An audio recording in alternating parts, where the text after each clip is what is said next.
Hello everyone, welcome back to our channel Misam Edu a premium coaching centre. तो आज हम यहाँ पे वर्ब का पार्ट 2 जो हमने पिछले वीडियो में वर्ब का पार्ट 1 किया था, आज हम यहाँ पे उसका पार्ट 2 करेंगे। तो स्टार्ट करते हैं बिना कोई देरी किए हुए। तो हमने पिछले वीडियो में हमने क्या पढ़ा था, हमने वर्ब के मतलब क्रिया के बारे में पढ़ा था कि क्रिया किसे कहते हैं, ठीक है, और क्रिया कितने प्रकार के होते हैं ये हमने पिछले वीडियो में पढ़ा था। क्रिया कितने प्रकार के होते हैं, 2 प्रकार के होते हैं, क्या क्या, सकर्मक क्रिया और अकर्मक क्रिया, हमने इसके बारे में पढ़ा था। और क्रिया के भेद कितने होते हैं, तो क्रिया के 5 भेद होते हैं। तो आज हम ये 5 भेद आज हम इस क्लास में पढ़ेंगे। तो वीडियो अंत तक देखिएगा और जो मैं पढ़ाऊँगी उसको समझने का कोशिश कीजिएगा, स्पेशली 9th के स्टूडेंट्स, ठीक है। तो स्टार्ट करते हैं। तो सबसे पहले प्रयोग की दृष्टि से क्रिया के भेद कितने, अच्छा क्रिया कितने प्रकार के होते हैं, क्रिया 5 प्रकार। क्रिया के भेद कितने हैं, क्रिया के पूरे 5 भेद है, ठीक है। क्रिया कितने प्रकार के होते हैं, 2 प्रकार के, सकर्मक क्रिया और अकर्मक क्रिया, उसके बारे में पढ़ चुके हैं। और क्रिया के कितने भेद है, 5 भेद है, क्या क्या, सामान्य क्रिया, संयुक्त क्रिया, नाम धातु क्रिया, प्रेरणार्थक क्रिया और पूर्वकालिक क्रिया, ठीक है। क्रिया के कितने भेद है, क्रिया 5 प्रकार के होते हैं, क्या क्या, सामान्य क्रिया यानी कि प्रिंसिपल्स वर्ब, ठीक है, संयुक्त क्रिया यानी कि कंपाउंड वर्ब, उसके बाद नाम धातु क्रिया यानी कि नॉमिनल वर्ब, और प्रेरणार्थक क्रिया यानी कि कुसलेटिव वर्ब, और पूर्वकालिक क्रिया यानी कि पार्टिसिपल वर्ब, ठीक है। याद रखिएगा क्रिया 5 प्रकार के हैं, क्रिया के भेद 5 प्रकार के हैं। और ये कैसे प्रयुक्त होते हैं, तो आज हम ये देखते हैं कि इस प्रकार प्रयोग की दृष्टि से क्रिया 5 भेद होते हैं, क्रिया के 5 भेद हैं। तो सबसे पहले सामान्य क्रिया के बारे में देखते हैं कि सामान्य क्रिया कहाँ कहाँ प्रयुक्त होता है। तो जहाँ किसी, ध्यान दीजिएगा, ठीक है, जहाँ किसी एक ही क्रिया का प्रयोग हो, यानी कि वहाँ पे दूसरा और वचन लिंग ये सब ना आए, जहाँ पे सिर्फ एक ही क्रिया का प्रयोग हो, ठीक है। जैसे इसको मैंने ज़्यादा बड़ा करके नहीं दिया है, ये सामान्य क्रिया है, ज़्यादा बड़ा नहीं है, बस थोड़ा समझना है कि जहाँ एक ही क्रिया हो, जहाँ एक ही क्रिया का प्रयोग होता हो उसे क्या कहते हैं, सामान्य क्रिया कहते हैं। जहाँ एक ही क्रिया का प्रयोग हो उसे क्या कहते हैं, उसे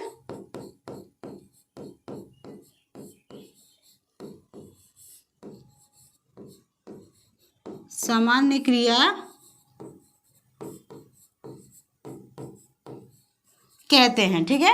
जहाँ किसी एक ही क्रिया का प्रयोग हो, कोई भी वाक्य हो, कोई भी लाइन हो, वहाँ पे एक ही क्रिया का प्रयोग हुआ हो उसे क्या कहते हैं, सामान्य क्रिया। जैसे देखिए, जैसे वह गया, कुछ दूसरा काम है इस वाक्य में, कुछ भी दूसरा काम नहीं है, तो मतलब वाक्य ऐसा हो जिसमें सिर्फ एक ही क्रिया का प्रयोग हुआ हो, वहाँ पे और दूसरा कुछ नहीं हो रहा हो, उसको हम लोग कौन सा क्रिया बोलेंगे, सामान्य क्रिया, ठीक है।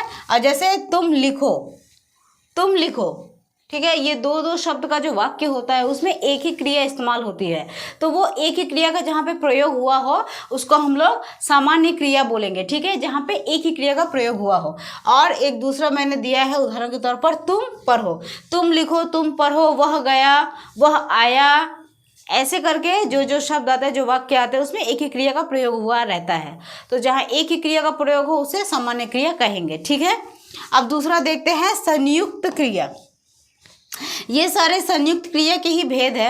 अगर आप लोग बोलेंगे तो मैं इसके बारे में भी 2 लाइन करके है, तो मैं वो सब भी आप लोगों को बता दूंगी, लेकिन फिलहाल अभी आप लोग यही समझिए, ये सब सिर्फ जानना है, जान के रखिएगा।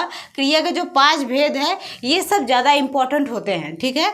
तो ये संयुक्त क्रिया का ही पार्ट है, ये संयुक्त क्रिया से ही आता है, इसको आप लोग जान लीजिएगा। अभी फिलहाल ये सब क्लियर कर लीजिए, वरना सब करने जाएंगे तो दिमाग से निकल जाएगा।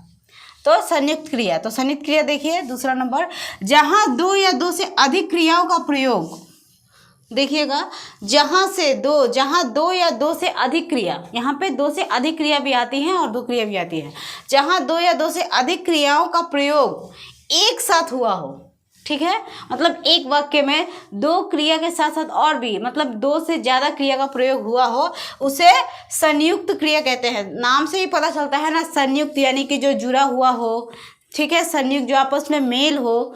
तो जो 2 या 2 से, यहाँ पे 2 ही क्रिया आएंगी, 2 या 2 से अधिक जहाँ पे क्रिया होगा उसको क्या बोलेंगे, उसको संयुक्त क्रिया बोलेंगे। जैसे देखिए, वह घर पहुँच गया, ठीक है। अच्छा, वो घर अलग हो जाता है, पहुँच गया, एक अलग हो जाता है। तो यहाँ पे 2 से अधिक क्रियाएं हैं, जैसे कि राम सो चुका, ठीक है, और किशोर ने स्नान कर लिया। तो जहाँ ये सब सारे एक क्रिया से ज़्यादा प्रयोग होते हैं, ठीक है। तो जहाँ पे 2 या 2 से अधिक क्रियाओं का प्रयोग हो उसे क्या कहेंगे, संयुक्त क्रिया। जैसे वह घर पहुँच गया, राम सो चुका, किशोर ने स्नान कर लिया, ठीक है। और यहाँ पे संयुक्त क्रिया के भेद, बाकी सबके भेद नहीं है, ठीक है। जैसे कि सामान्य क्रिया आप लोगों ने पढ़ा, इसका कोई भेद नहीं है, लेकिन संयुक्त क्रिया का भेद इसीलिए है क्योंकि इसमें जुड़ता है। तो जुड़ने पर और भी ज़्यादा वर्ब निकल के और भी ज़्यादा क्रियाएं बनती जाती है, वाक्य बनते जाते हैं, तो इसीलिए इसका भेद भी आता है। तो जो कि इसके पूरे 11 भेद है। कितने भेद है इसके? भेद कितने हैं? पूरे 11, ठीक है। क्या क्या है इसके पूरे 11 भेद, वो देख लेते हैं। आरंभ बोधक, ठीक है, आप लोग इसका स्क्रीनशॉट ले लीजिएगा या फिर आप लोग कॉपी में इसको लिख लीजिएगा।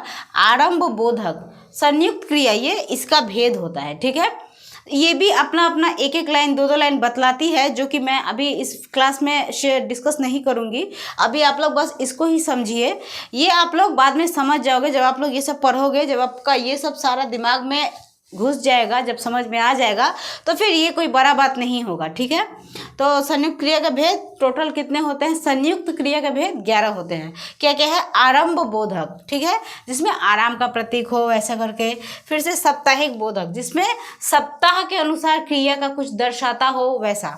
और आवश्यक, यहाँ पे देखिए अवकाश बोधक। अवकाश बोधक अवकाश होता है कि उल्लास उल्लास ऐसे करके जो वर्ड बनता है, ठीक है। अवकाश, जहाँ पे आकाश, जहाँ पे अवकाश का अर्थ होता है कि जैसे कि यहाँ पे कुछ हम किसी से कुछ आशाएं रखते हैं, या किसी से हम लोग कुछ बात बोलते हैं, या कुछ भी हम उसको बतलाना चाहे या उसको कुछ जानकारी देना चाहे, तो कहीं ना कहीं हमारे माइंड में ऐसा रहता है कि हमको उसको बतलाना है। तो वैसे ही आता है ये अवकाश बोधक, कि किसी को कुछ बताना पड़े, किसी को कुछ जनाना है, मतलब जानकारी देनी है, उस तरीके से ये अवकाश बोधक आती है। आप लोग बस इस नाम को याद रखिएगा, ठीक है। और अनुमति बोधक, अनुमति बोधक अनुमति लेना, ठीक है। नित्य बोधक मतलब प्रतिदिन का नित्य ही करना, ठीक है, जो हमारे रोजात्मक दिन से दिनचर्या से जुड़ा रहता है, वैसे ही नित्य बोधक। और आवश्यकता बोधक, आवश्यकता मतलब हमारी ज़रूरतों का, ठीक है। और निश्चय बोधक मतलब अपने मन से खुद से निश्चय कर लेना। और इच्छा बोधक, जो हमारा मन में हो, जो हमारी इच्छा हो, जिसे हम करना चाहते हो। और अभ्यास बोधक, अभ्यास यानी कि क्या?